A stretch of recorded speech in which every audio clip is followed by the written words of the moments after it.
सादर नमस्कार। मैं महावीर जगवान। जैसा कि आप सभी को विदित है, 5 अगस्त को 1:30 से 2 बजे के आसपास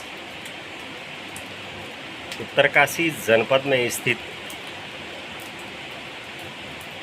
धराली गांव, जो एक सुंदर खूबसूरत कस्बा था, उससे लगी खीरगंगा में अचानक आई जल प्रलय ने धराली कस्बे के अस्तित्व पर विराम चिन्ह लगा दिया। साथ ही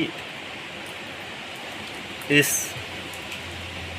हृदय कंपित करने वाली घटना ने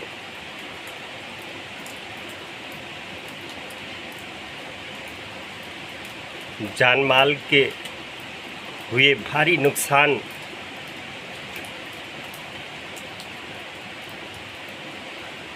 के कारण सभी पहाड़ियों को, पहाड़ में रहने वाले लोगों को कंपित कर दिया है। निसंदेह देश के साथ संपूर्ण राज्य के लोग तन मन धन और प्रार्थना के साथ, अपनी संवेदनाओं के साथ, धराली के लोगों के साथ कंधा से कंधा मिलाकर खड़े हैं। लेकिन इस घटनाक्रम ने 2013 की केदारनाथ आपदा के घाव भी ताज़ा किए हैं और एक यक्ष प्रश्न आज भी खड़ा है, क्या यह घटनाएं अनवरत होती रहेंगी? अपने छोटे से अनुभव से जो मैं बूझ पाया हूँ, मुझे 3 मुख्य कारण इसमें दिखते हैं। पहला तो हम सभी को यह भली प्रकार से बूझना चाहिए कि हिमालय अपने विकास के क्रम में है और वहाँ यह सारी घटनाएं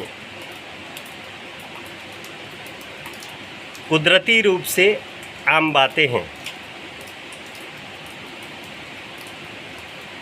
यानी हिमालय की जो बनावट है, जो उसके ऊंचे शिखर हैं जो चांदी की तरह चमकते हैं, उससे लेकर लगे बुग्याल, उससे लेकर जुड़ी घाटियाँ, पहाड़, वन, औसतन यह एक निरंतर और अनवरत और शाश्वत सत्य प्रक्रिया है, इसे घटना ही है।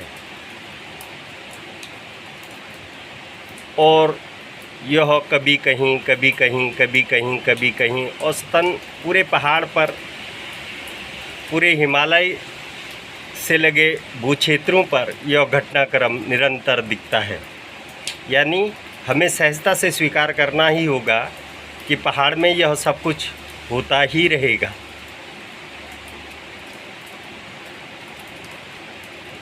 दूसरा पक्ष आ सकता है कि इससे बचाव के क्या उपाय हो सकते हैं, लेकिन पहली स्वीकारोक्ति करनी होगी। और दूसरा जो मुझे लगा, लंबे समय से पिछले 100 सालों के जब हम डाटा निकालें बसासत के, तो आप एक बिंदु प्रमुखता से देखेंगे जिसमें आप बसासत और खेती, यानी जो हमारी मूल बसासत है, जो 500, 700, 800 साल पहले आई बसासत बसी होगी, उसके साथ जो लगे खेत, जो हमारी छानियाँ थी, जो हमारे खलिहान थे, जो हमारे चरागाह थे, पिछले 100 सालों में पर्वतीय क्षेत्र में, उत्तराखंड से लगे भूक्षेत्र में सुविधा उनको देखते हुए मूलभूत ज़रूरतों को देखते हुए हमारी बसासत मूल बसासत से हटकर कृषि भूक्षेत्र की ओर गई है।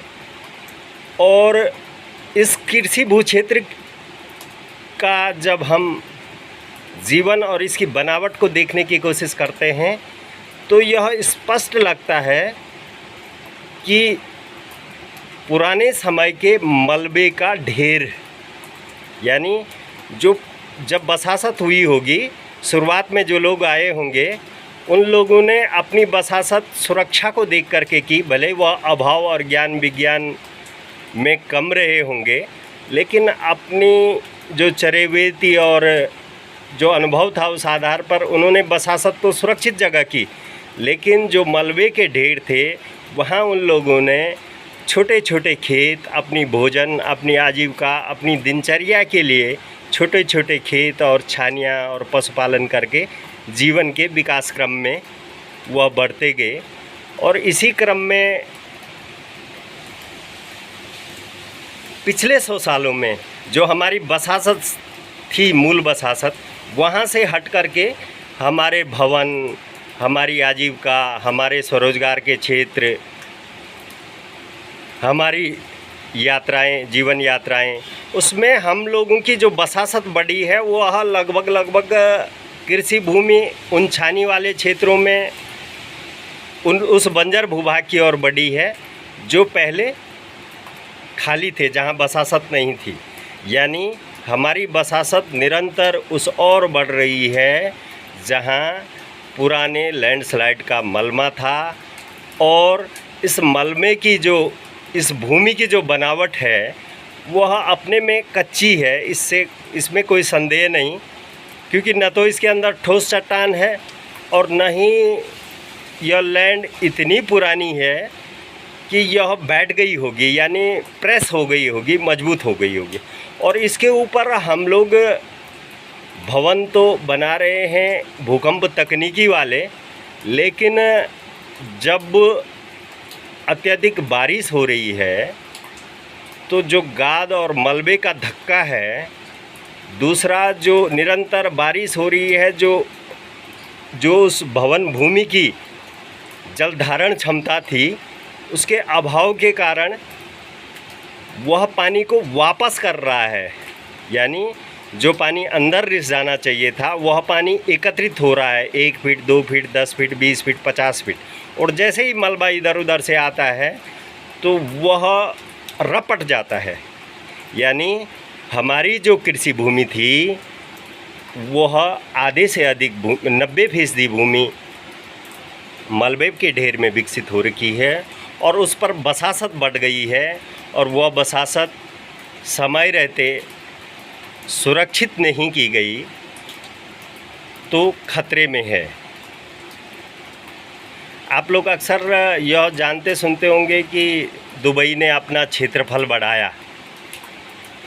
वह भी मिट्टी और पत्थर बाहर से लेकर के समुद्र में डाल करके, लेकिन उसके पीछे उनका आधार है ताकि वह फैले नहीं, रपटे नहीं। उस आधार की परिकल्पना हम लोगों को करनी होगी कि हम कैसे उन भू क्षेत्रों को, जो कच्ची मिट्टी में विकसित आबादी क्षेत्र हैं, नदी, घाटियों, पहाड़ों में, उन भू क्षेत्रों को कैसे हम संरक्षित करें, इस और भी बढ़ना चाहिए। तीसरा, जो हम लंबे समय से कहते आ रहे हैं कि जो आप नदी का रंग मटमैला देख रहे हैं, जो आप गाड गदेरे में लकड़ी और मिट्टी और गाद को बहते देख रहे हैं, यह शुभ संकेत नहीं है। यानी कहीं न कहीं इस भौगोलिक परिस्थिति में, इस हिमालयी भूक्षेत्र में, इन पहाड़ों में कहीं न कहीं पेड़ उखड़ा होगा, कहीं न कहीं मिट्टी बही होगी, कहीं न कहीं भारी भूस्खलन हुआ होगा।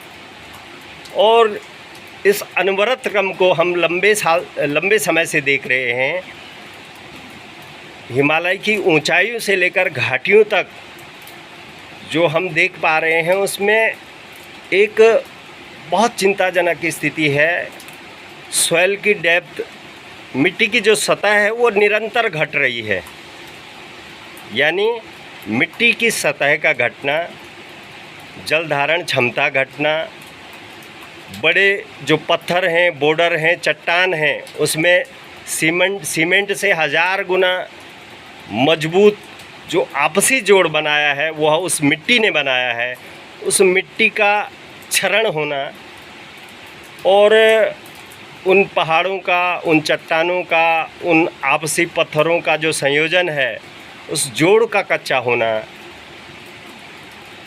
भी आपदाओं को गति दे रहा है।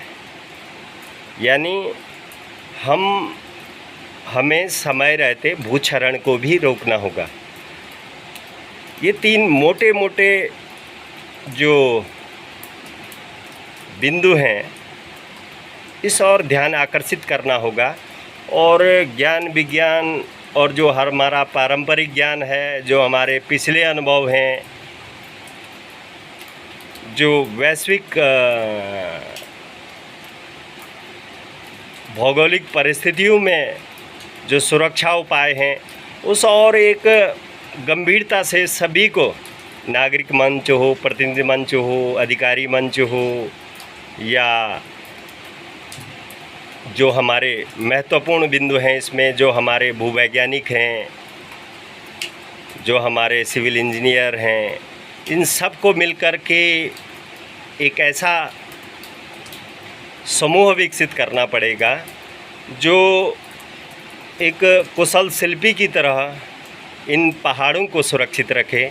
और समय रहते यदि हम ऐसी ही काल कवलित घटनाओं से रूबरू होते रहेंगे तो निश्चित रूप से पहाड़ में जी रहा व्यक्ति कंपित होगा, वह पलायन के लिए अग्रसर होगा। और इस माटी में इतना भी दोष नहीं कि इससे मुक्त हुआ जाए। ज़रूरत इस बात की है, इस मिट्टी को ज़रूरत इस बात की है कि उसे अपने लाडलों जैसा व्यवहार अपने साथ चाहिए।